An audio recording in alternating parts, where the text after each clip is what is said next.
I think it's about time, gamers. It's about time to actually go over these notes. What have we got? I'll tell you what we've got. We have got a big update. We're giving us some Omega updates on a lot of important things that are happening in the next balance patch. They already know what they're doing in the next patch, guys. CMC is here to tell us all about what's happening to Scourge. They're fixing Scourge a little bit. Druid is honestly not really getting fixed, in my opinion, not that much. Herald, honestly, who knows? They're saying that they're nerfing Deadeye, but they don't even know how to do it yet. And Specter is being brought back down to reality. And some fun stuff for Willbender and Mirage as well. How unbelievably exciting, my friends. Unbelievably exciting stuff. So let's actually dig into this and see what the hell is going on. It's actually very cool. And first of all, I do want to say that the communication here is really nice. Like, the balance patch obviously was a little bit controversial. A lot of, I think, Scourge mains and Druid mains having a little bit of a tough time. Some of the tuning a little bit off. Some numbers being way too high. Some numbers being a little bit too low. So I think this type of communication is going to be really effective. And also, just really good to see, right? Like, responding to feedback and, again, trying to convince the community that there is a plan and there is actually iterative design going on. And that's exactly what we see here, right? It's really cool that they're actually showing us this far in the future. In fact, if these changes, weirdly enough, they accidentally pushed the new tooltips into the game already. This is actually really funny. Check this out. If I relog onto my Necro here, watch this. You can actually see some of the new tooltips in-game. Okay. Oh, actually, wait. Did they patch that? They actually might have patched that. I think I restarted the game and I broke it. But they did. They did accidentally put it in the game. But now it's gone, I think. Unlucky. I think so. Let's see. Is it here? Oh, no. No, they're still here. Look. They didn't patch it yet. Look. Nefarious Favor now burns nearby enemy targets. Spoiler alert. The descriptions are reflecting what they're actually going to be putting in the game later, but they put them in the current build of the game by accident, which is pretty funny, but there it is. So they've actually already got a lot of this stuff kind of ready to go and sort it out, which is interesting. They'll probably, again, look at feedback and respond a bit more, but that's the deal. Anyway, let's kind of go into this. We've been keeping a close eye on the discussion. It's clear that some of the changes on Tuesday didn't quite land as we intended to. We'll be sharing our current plan for the next update. Okay, we'll be watching all the feedback, looking at the beta, and of course, seeing what's going on and maybe making some additional changes. So let's get into it. So, number one, Scourge. Alacrity Scourge is a build that we were pretty cautious with during development. We were concerned about the potential power level that could result from giving the existing Heal Scourge build easy access to Alacrity. That's a wise concern, by the way. It could easily have been completely oppressive and the most broken build in the entire game. And to mitigate this, we reduced the strength of some of its key defensive support skills. Now that the release has been live for a few days, we agree that the changes were too heavy-handed, and we'll be pulling back the reductions to Sand Cascade's barrier, as well as the barrier component of Desert Empowerment. We'll also be giving Scourge a reliable source of group protection through Sandstorm Shroud, and increasing the base Alacrity duration to make it a bit easier to maintain. Damage Scourge builds were negatively impacted by some of the changes made for Alacrity Scourge, and the July 18th release will include some larger adjustments to bring them back up. Honestly, great. That actually hits a lot of the key concerns here. I will kind of talk about this a little bit after we've kind of looked at the changes, but there are still a few things I think are going to be a bit weird, but we shall see. So, Sand Cascade, base value is going back up, and the scaling is going back up. This just makes all of the heal builds a lot better, and the base Scourge build a little bit better as well. I think I'd actually like to see the base value go up a little bit more. Almost back to its original level, more like 1.5k, maybe even close to 2k. The reason for that is because the target cap has gone down on all non-full heal Scourge builds, non-full Sand Savant builds. And I mean, honestly, maybe not with the other changes, because there are some other changes here that are absolutely insane. Like, cancel that. But I kind of like the hybrid Scourge. I like hybrid builds that do a little bit of this, a little bit of that, and, well, we'll see that if you're a DPS Scourge fan, you're going to be very happy. But yeah, this is really good. It's going back up, so the barrier is going to be massive once again on all of your favorite heal Scourge builds. So, let's have a look at the other traits here. Ignore the wrong icon here. Desert Empowerment, Alacrity base duration goes to 1.5 seconds in PvE. Base barrier goes up to 572, and the scaling is up to 1.0 as well. That's when you place a shade, you get a little bit of barrier. This is going to be on the DPS Alac build and also the heal Alac build. Yep, makes it a fair bit stronger, especially if you're investing into healing power. And Alacrity will end up being, I think, relatively easy to maintain with this type of setup. You cast your shades a lot, you use barrier a lot, you use Sandstorm Shroud basically off cooldown. So there's going to be a lot of barrier output there. In general, seems pretty legit. I almost like it might have to go a little bit higher. This is going to sound a little bit crazy, but I still think that compared to other Alacrity builds, you still struggle to maintain even with that. That's a very low duration. And Yeah, you're going to end up running basically 100% boon duration going for that Harrier gear setup, but, ooh, man, it's still, you know, it is what it is. It is what it is. Sandstorm Shroud. Protection. This is kind of what some of the more heal-oriented builds have really been lacking, but let's actually kind of cut to the chase here a little bit. In my opinion, all of these changes make pure heal Scourge better and pure DPS Scourge better. I actually, and the Alak DPS build better. I actually still don't think that heal Alak Scourge is even remotely good. In fact, I think it's terrible. It doesn't heal that much. Its revive potential got cut a lot. Its boon access is still quite mediocre, even with the very welcome addition of protection. And you have, like, 2 skills that heal. You have Transfusion and, like, Well of Blood. And you have a trait that heals in Blood Magic, right? When you know, spam your Shroud, basically. And you have Regen. Like, the build is just not complete. It's, like, halfway there. Like, it's kind of getting there now, but it still needs some weapon support, to be honest, like a proper healing weapon. Maybe looking at Dagger, for example, and kind of augmenting that into more of a support-oriented weapon that can help allies in some way. Or again, Blood Magic stuff, looking at some AoE healing, some AoE sustain. Because right now, you just don't really do that. Yeah, you have the barrier, which is pretty nice, but you have very limited control over when you actually get these boons. You have very limited control over when you use your transfusion, because you kind of need it to heal people, but you also need to save it to revive people as well. It's very weird. Like, you're going to be mashing Shroud off cooldown. That's part of your healing, part of your barrier. It's a very strange build right now, and I just don't think it's very good whatsoever. So I think full heal Scourge is actually really good, and bear in mind, guys, this is exciting. This means full heal Scourge is going to give 10 target protection.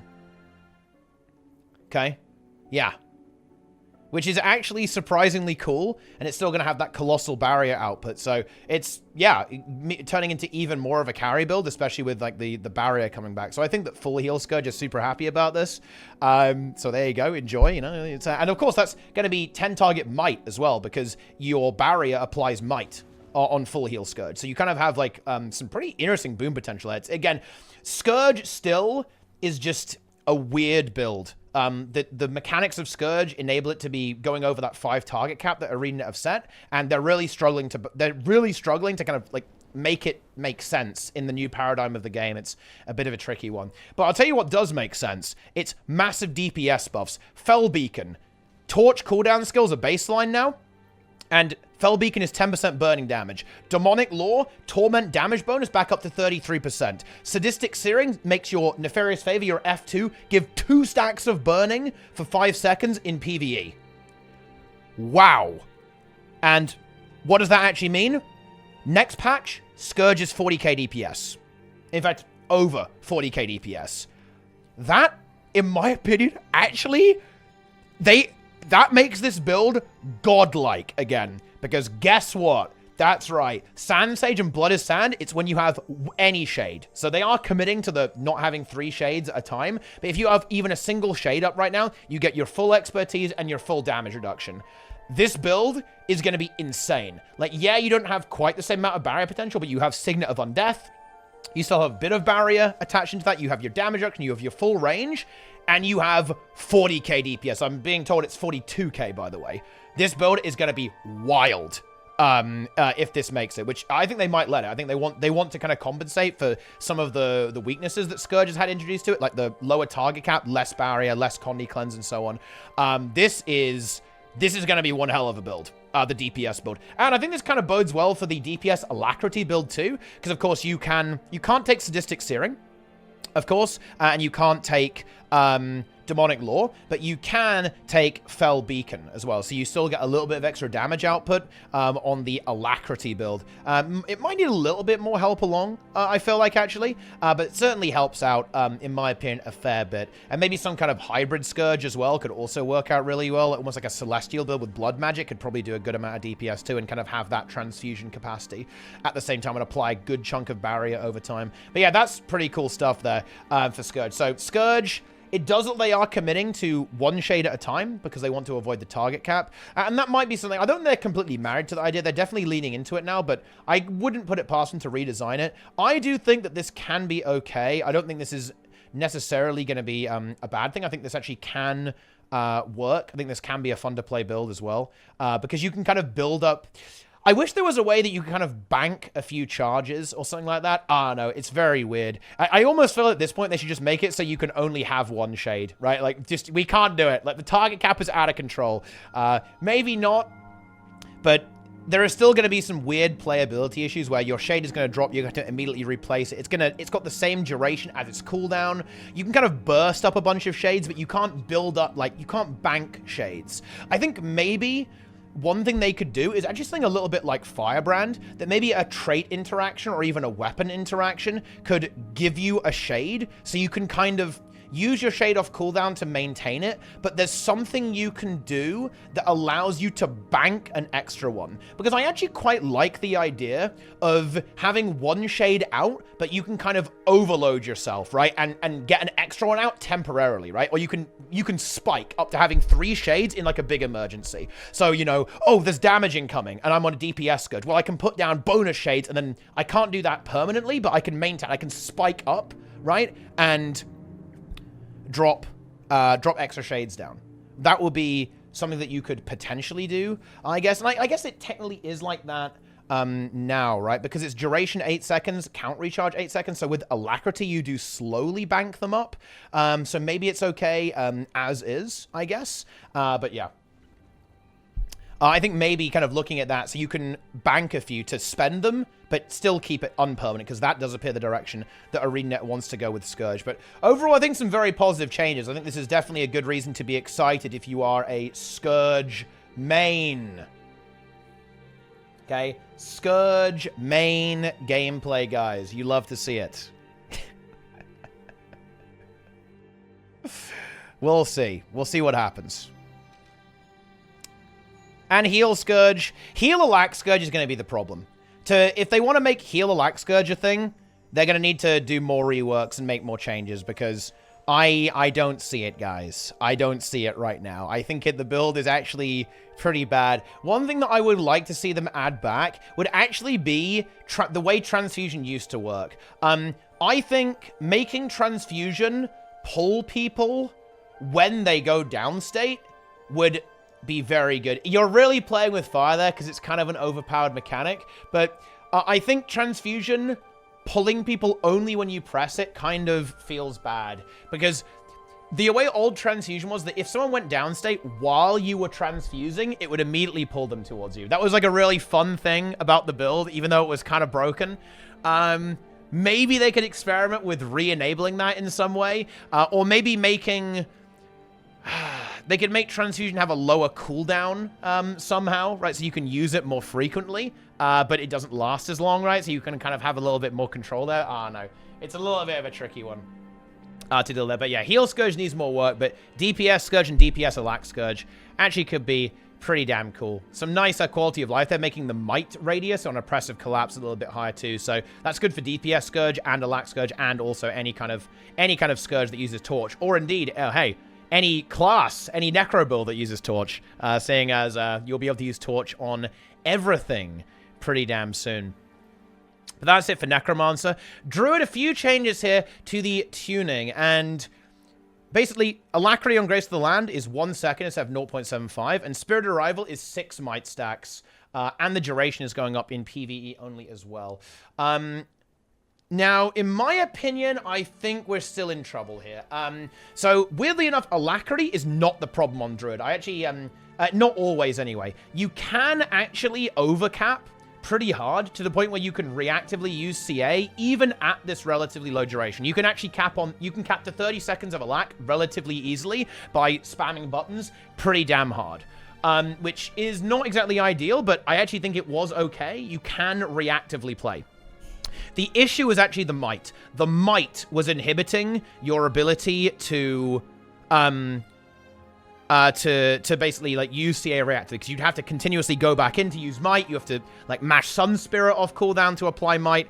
And I think the design with Druid is in a little bit of trouble here, especially when we look at how the traits work overall. I really don't like the fact that Ranger is in this bizarre spot where you're using your pet F2 off cooldown to give healing, protection, and vigor. You're swapping pets off cooldown to activate Spirited Arrival and Clarion Bond for might and fury and swiftness. And you're also still using some spirits on cooldown. And you're also going in CA to apply boons at the same time. This is weird. This is very, very weird indeed. And I think Ranger needs another bit of a pass here to try and figure out how this is going to work. Because I think that it sucks to have to use your pets, which you use for utility, right? You know, they're a utility thing, part of your class mechanic that you want to use to give an Aegis. You want to use them to CC.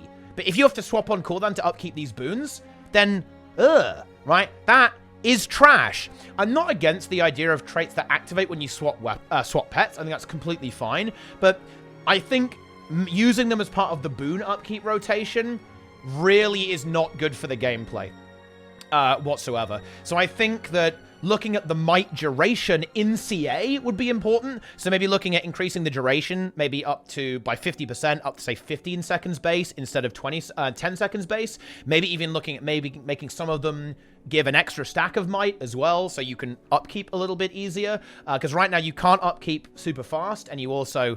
Well, you can upkeep pretty fast with, like, the Warhorn stuff and pet swapping, but it's kind of hard to, like, upkeep after you finish ramping up, right? You have to keep going in CA and, like, refreshing it over and over and over again, which I think is kind of the main issue with Druid right now. A lot of the other changes I actually think are actually pretty okay. You know, you can use Aegis on your Stone Spirit, I think is pretty cool. Your utility skills are pretty freed up. But, again, protection is weird now because you kind of have to, like, mash glyphs off cooldown until you've overcapped, then you can be reactive. Oh, man, there's just some weird stuff, honestly, with... there's some really weird stuff with Druid. Druid is very strange because they attached protection to glyphs, right?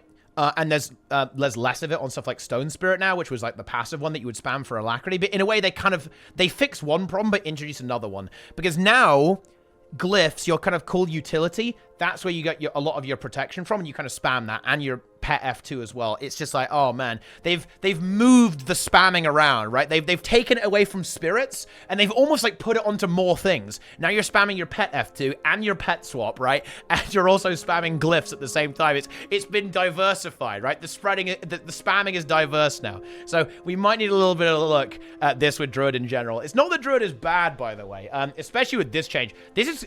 I know 1 second sounds like a small number, but seriously, you are gonna go crazy with the amount of Alacrity. You will probably cap people to 30 seconds of Alacrity in 1 CA cycle, I think, with this, which then gives you that reactivity because you can kind of wait and then respond, and then use your CA when you need to, and then you'll kind of top people up while you end up doing this. I think one thing that's also worth talking about is that Celestial Avatar generation is actually a bit of an issue for Druid right now, because you used to heal the spirits, right?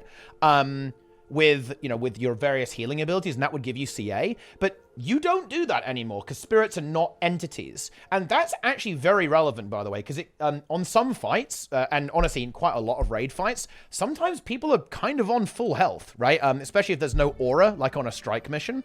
And that actually does kind of impact the playability of Druid, I would say, overall. So I think looking at CA generation, maybe giving it more CA for doing damage could be a potential option. Or maybe looking at applying a boon also contributes to generating your Celestial Avatar, right? So when you toot your Warhorn, right, it will charge you up a lot, and you can kind of then get back to CA relatively quickly. This might be also something that's worth looking at, but I do think that Druid has gone weird, right? It's gone a little bit on the weird side, if you ask me. With this one. But yeah, Alacrity is going to be completely fine. I think that Might probably needs a bit of a overhaul on Druid, because putting it on pet swap, I don't think is the way. Pets should be a utility choice, I think, in my opinion, that you use reactively and actively. Same with glyphs. You use glyphs actively to do something, not off cooldown to upkeep protection. I think you could look at weapon skills for this, by the way. You could look at some of the CA abilities, even some of the traits, right? You could probably slap a few boons on those in some way, right? I don't know. It's content, it's gaming. I think there's a bit more work to be done. It's hard to do, though. I actually want to say this. I want to point this out for everyone paying attention. Ranger is actually quite hard to do this on, because Ranger does not have many profession buttons. It only really has F2. And that's actually an issue, right? Because if you don't have more profession skills, then there's almost like less levers you can pull to actually give it these boons. And its weapons, it doesn't actually have a very big support weapon repertoire. If you think about it, you've got Warhorn and Staff, right? There's not much else in terms of support. So they actually they don't have that many weapon skills they can actually play with. I think they could look at Staff potentially to play around with that and see what could be done. And again, some of the traits in Druid for sure. But yeah, it's a tricky job ahead, but I think they're up to the task, and these changes will certainly help out kind of smooth the transition and make the game a little bit more playable while they kind of fix it, all that kind of stuff. But yeah, more might is what we need. Untamed. I mean, not much here to say. They kind of buffed Untamed a little bit. Okay, Let Loose. Increased quickness duration from 4 to 5 seconds to make quickness Untamed a little bit better. And also, they slightly reworked it. This trait will now immediately grant access to the Unleashed Ambush skill when swapping weapons while in the Unleashed state. That's actually a big playability improvement, by the way. Because instead of having to kind of go in then out, bit weird, right? Good news. Now, you swap and you can double use it. Man, that is so monstrous in PvP. Oh my god. You can ambush, weapon swap, and then ambush again immediately. Honestly, that sounds like a lot of fun to play, I think, in these game modes. And I think there's definitely something there for PvE as well, right? Like double unleash. I think that sounds like a really engaging and interactive playstyle. So I hope they continue to develop this Untamed build, actually. I think they definitely can. Maybe push it, maybe add some more boons to it, because in general, in the current metagame, just giving quickness and doing damage isn't really good enough. I guess you do have access to the range of spirits now, so you can potentially actually contribute in that way on your Untamed, and kind of be able to do a little bit of both there, but maybe needs a bit more of a nudge at some point, right, with the way some of these abilities work. Pretty cool stuff. Herald. This is definitely one of the ones that is like, man, definitely didn't really land super well with the new quickness application here. So what is actually changing? The issue right now is that the quickness application on Elevated Compassion was pulsing every 3 seconds and basically sometimes took 3 seconds to actually activate, which obviously is terrible with quickness. And it also really hacked away a lot of the boon potential, specifically Might. You can still do Protection and Fury and quickness very easily, but you had a little bit of difficulty applying the other boons with the loss of Draconic Echo.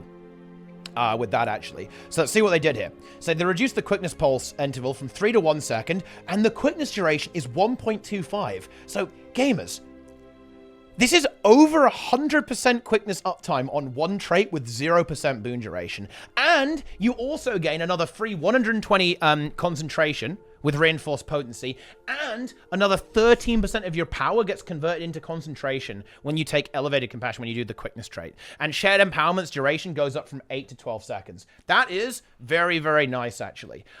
However, I have to say, this doesn't actually help as much as those impressive numbers sound, in my opinion. So, here's the problem.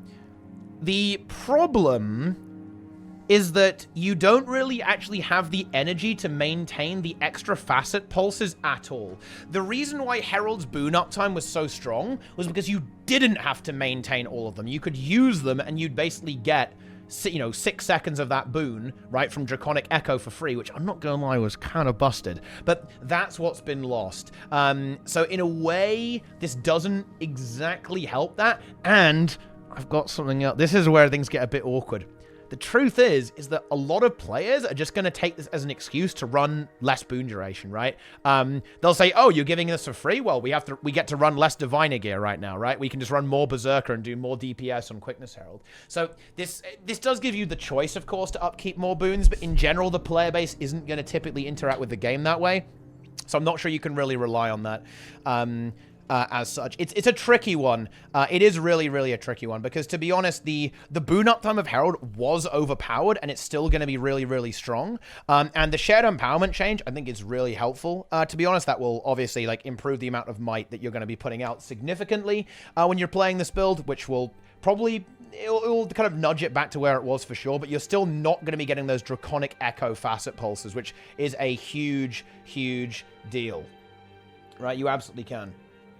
But yeah. And I think there's also another issue with Herald that might need some looking at, is that you are quite energy starved in this patch, to be honest. You are quite energy starved, which is a bit awkward. And that might need a look. Either maybe reducing the energy requirement, maybe from a -6 to a -5, potentially. Or I don't even know. It's a little bit tricky, to be honest. Because, man, it's tough. It's very tough. Although, the increased duration will really help out with this, because it means that you can not... When you swap over to Chalice, for example, to drop down the roads, you don't have to pulse the hammers the entire time, because you're going to overcap pretty hard on this. If you run something like 25% boon duration, you're going to giga overcap on all of these boons extremely quickly. And that might give you the flexibility that you need on your other legend. And I guess it doesn't matter that much when you're on Glint, because what you'll do is you'll drain your energy on Glint, swap, and then you'll, you know, maintain on the other one, which you kind of already do on Shiro. But on Chalice, you'll be able to stop maintain the hammers, because you'll still be, you know, you'll have easily enough quickness, and you can drop the roads, you can drop true roads, and then come back. So I think that kind of makes sense. They might want to play with some of the energy costs on weapons to fix this a little bit or help out with this. But I think this is definitely moving it in the right direction. Oh, and actually, oh, hang on. I am dumb. The might is going to be insane because you pulse might every 1 second. Ooh, I am very silly. Wow, actually, hang on. Isn't this insane? Oh, no, this is insane. Wait, no, this is actually insanely insane. I'm a little tired, okay? You have to forgive me. Yeah, I'm a little slow. I'm in my old age, okay? I've slowed down, and I missed it. But don't worry, I've caught up. This is actually busted, because the Elevated Compassion will activate Shared Empowerment every second, and it will give you a stack of like, oh yeah, this is actually insane. Whoa! Okay, nope, shut it down. Herald is juiced. Okay. Never mind, guys. Put away the alarms. Okay, we can relax a little bit. Yeah, this is very good. And bear in mind, you still get a little bit of extra free healing too, which is not to be sniffed at, by the way, on Elevated Compassion. Yeah. Yeah, so you just do Prot Fury, and you can have the F2 in there as well, or you can even spam it off cooldown for boon extension. You still get to use your other ability. Ooh, they cut. Ooh. Yeah, and then on Chalice, you can use your energy more free. You know, you can be a bit more chill with your energy. You'll still upkeep some of the hammers, right? And the Shiro, right? Like, Impossible Odds. Ooh. Yeah, no, actually, this is very juicy. This is very, very nice.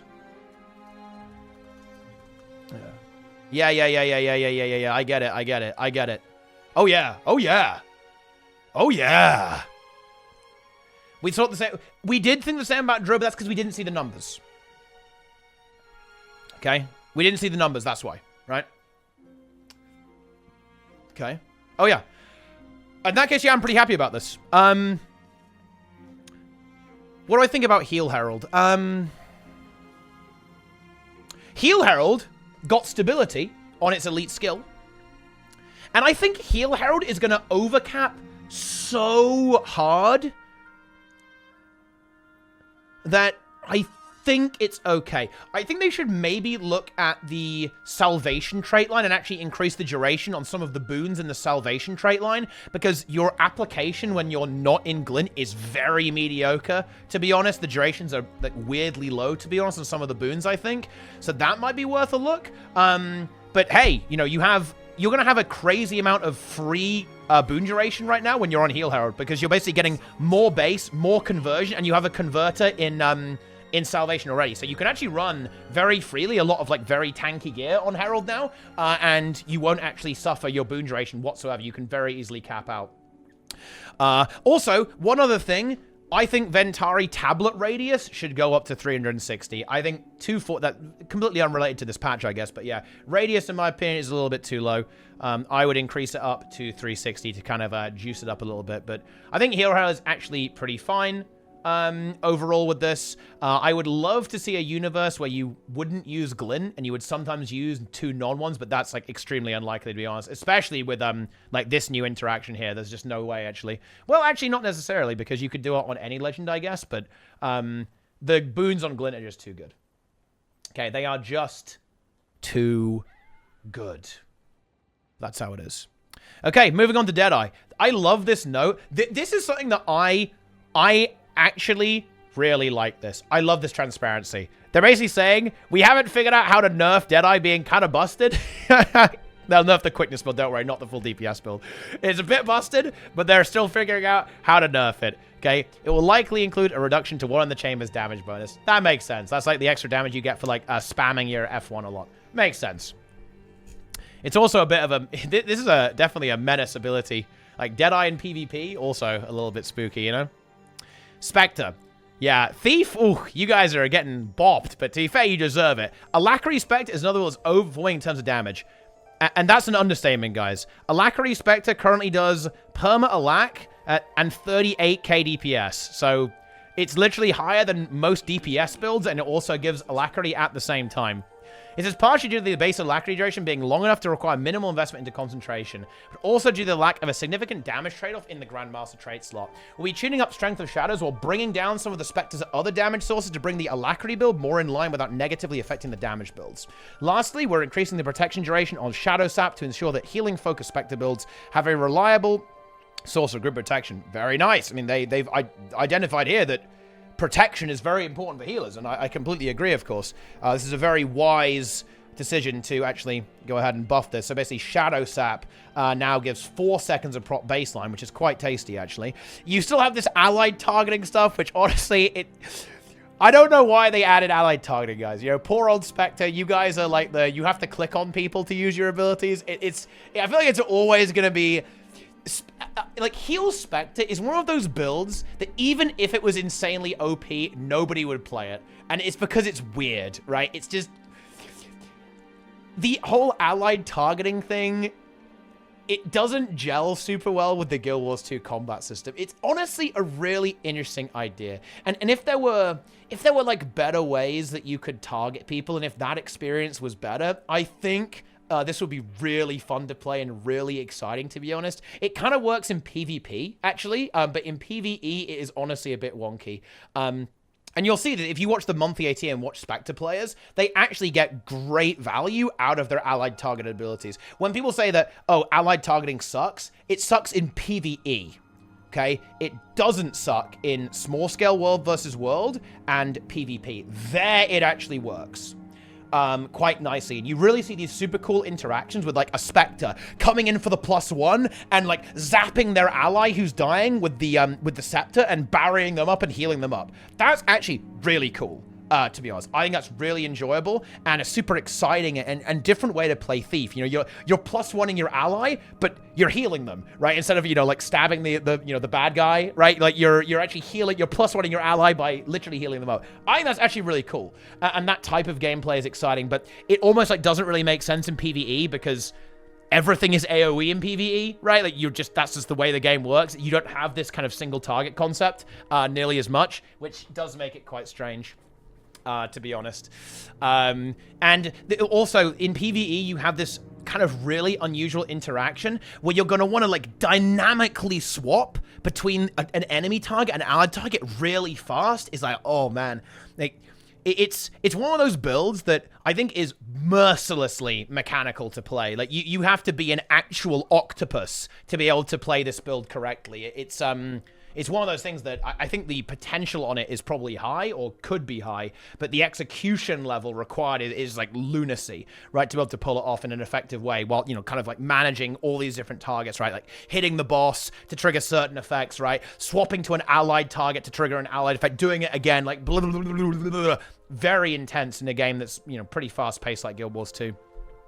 And pretty difficult to execute. But just some basic notes. Don't panic about this, by the way, guys. Basically, what they want you to do, they want you to invest in Ritualist gear. So basically, the old Alac Spectre build. So they've halved the duration. Well, it's 2 to 1.25. And they also changed the Grandmaster traits. Strength of Shadows. This trait no longer reduces incoming damage and no longer increases the duration of torment inflicted by Rotwallow Venom.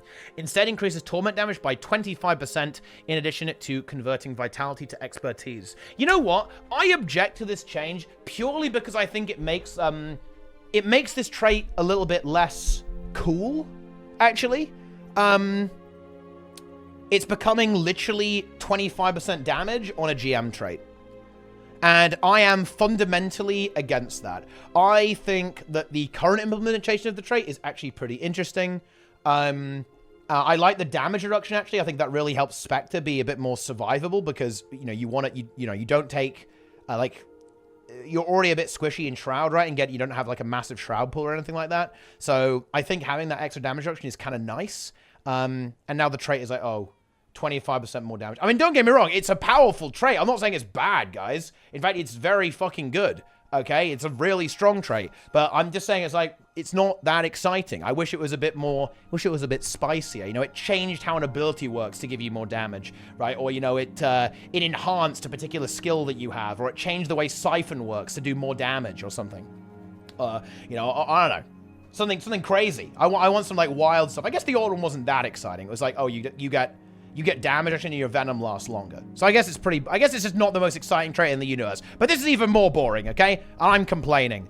And Lastness Torment. This trait no longer increases torment damage and instead steals health from an enemy when you apply torment to them. That, on the other hand, they took the excitingness, I guess, of the other trait and they put it into Lastness Torment. I do like the sound of that. That sounds really cool. I think it sounds very strong for making Specter very tanky and very sustainy, because this means if you're just like spamming your Scepter 3 ability to apply torment to a target, for example, or using your venom and stuff like that, then ooh, you are gonna heal yourself a lot. Yeah, this is like the old tormenting rune, and of course it's a lifesteal, so it does damage and it also heals you. We'll have to see the number, of course, but this sounds like it could potentially be very strong. And really make Specter into a bit of a sustained monster, which is, I think, kind of the intention there. They've tried to take the durability you get from Strength of Shadows and they put it into Lastness Torment. Could be exciting, actually. Could be very exciting. And of course, yeah, basically the key is here is that Shade Step doesn't give you damage and Strength of Shadows does give you damage, right? Which I think is pretty cool, to be honest. Overall, that makes sense. You want to have these traits have a trade-off, and you want to kind of have like some kind of investment into concentration so these builds don't get completely out of hand. And the protection duration going up to 2 to 4 is pretty good in PvE only. I do still think Thief needs additional weapon support, I think, for kind of a support Thief build, and I think it does still need a third trait line. Like, technically, but what about Shadow Arts? Yeah, okay, but Shadow Arts is scuffed, okay? It's all revolving around stealth, which just is weird in PvE. I mean, is Heal Specter, like, unplayably trash? No, it is not. That is obviously not the case. It is a build that you can play and you can be successful, but it's weird and it's unusual, okay? And I don't think it really works super well. It's a bit gimmicky, a bit inconsistent. So I think that we could definitely see a little bit more. I'd love to see more boon access being given to Specter, right? I think some of the traits could probably get juiced up. Again, have them with a trade-off, right? So you can't take damage and the boons at the same time. Look at some of the wells, maybe. Improve well playability, right? So you can kind of be a bit more reactive. But yeah, some pretty cool stuff with Thief. I like the direction they've taken Specter in. I think that this is pretty cool stuff. You know, this is pretty cool stuff, and just, you know, toning it down a little bit. We're going to be in business. No problem. Absolutely no problem. Alacrity Willbender. A big pain point with the Alacrity Willbender is inability to provide Alacrity during phase transitions or other times where it can't strike an enemy. We're hoping to mitigate this by updating Phoenix Protocol to grant some Alacrity on the activation of Resolve, which can be shared via Battle Presence. This is, oh man, the gimmick. Oh god, the gimmick. Oh! I almost felt they should just redesign it. Like, it's so weird to me that you take a core Guardian trait and a Grandmaster Willbender trait to give Alacrity on Guardian. Oh, God. It's the most, like, hack job tacked on Alac in the entire game. It's like, whoa, man. But I guess it's okay. Also cleared some aftercasts and made general improvements to animations for a few key damage skills with the goal of making overall gameplay feel a bit more fluid. So, Phoenix Protocol. You now give Alac when you hit your flowing resolve, 5 seconds of PvE and 3 seconds of PvP.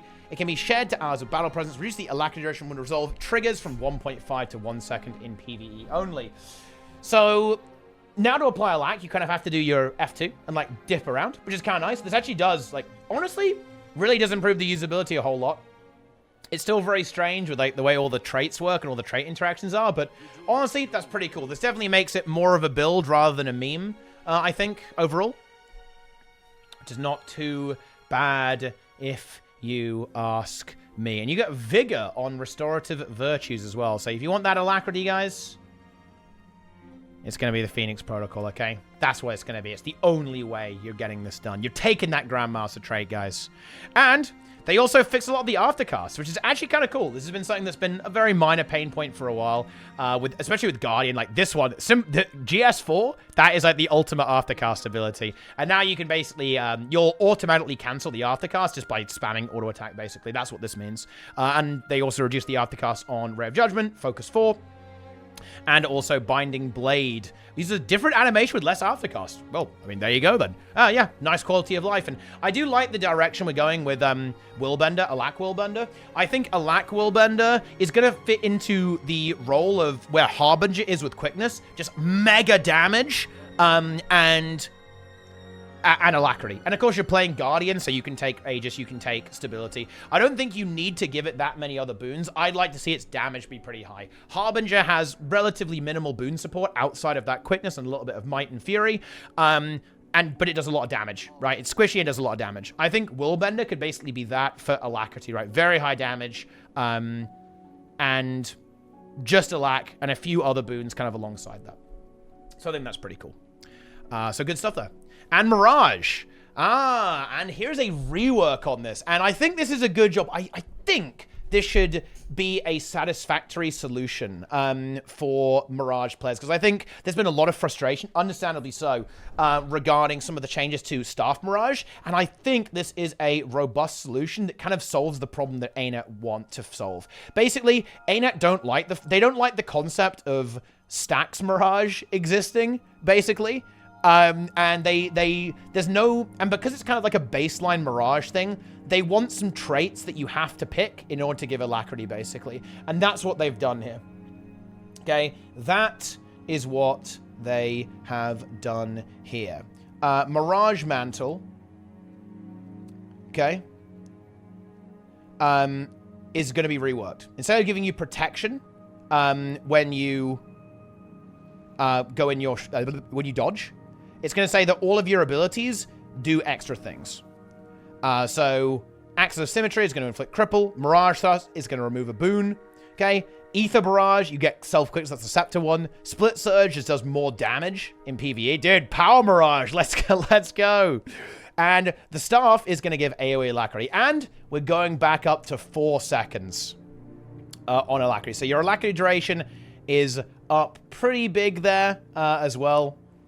Not too bad, right? The duration has increased, my friends, okay? It's big. And you can actually use your boons. Be happy, be full of joy, be full of gaming, and give your boons. Give your boons using the Staff. You absolutely love to see it.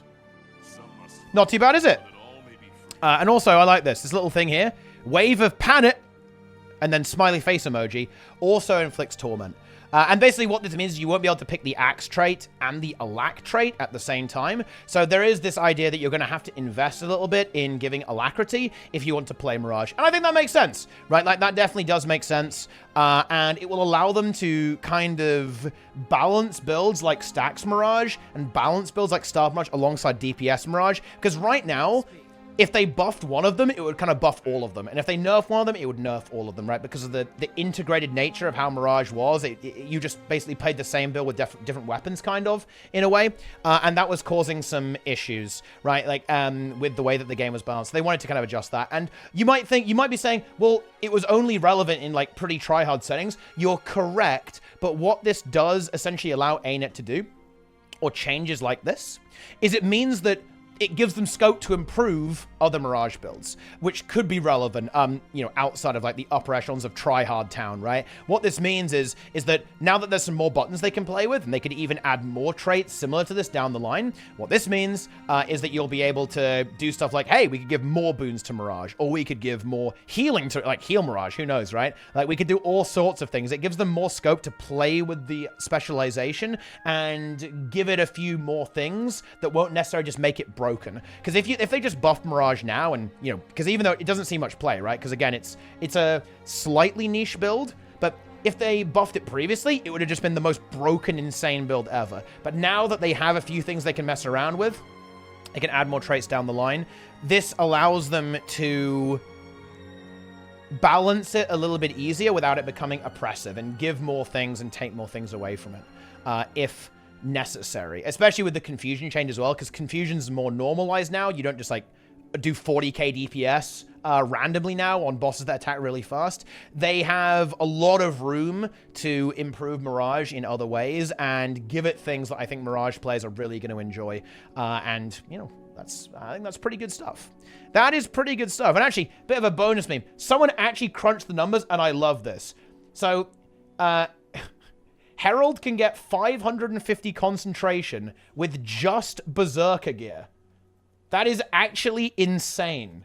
So wait, hang on a minute. So hang on. If you take Elevated Compassion, do you have a baseline 37% boon duration at that point? That is crazy. Let me just check, actually. So Berserker is like 2,500 power.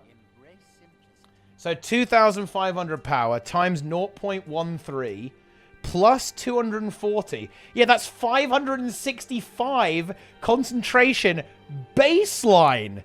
That's actually more boon duration than you need to actually give quickness. Oh my god.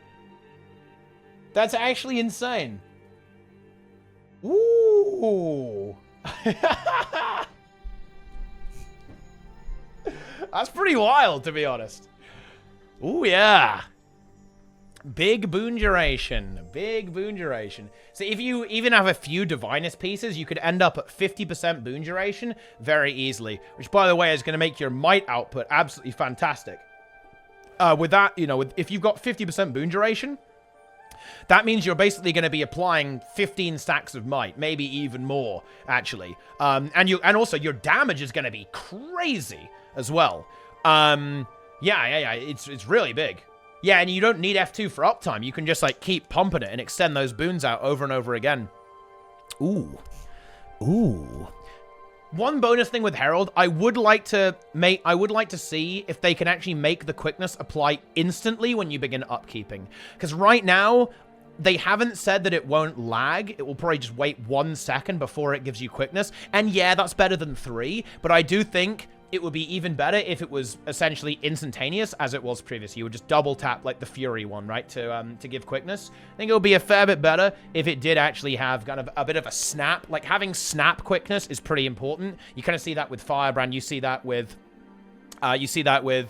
Harbinger, right? You see that with Chronomancer, right? Like, you see that with Old Herald. You see it with Scrapper as well, actually. Like, 1 second is still going to be noticeable, but yeah.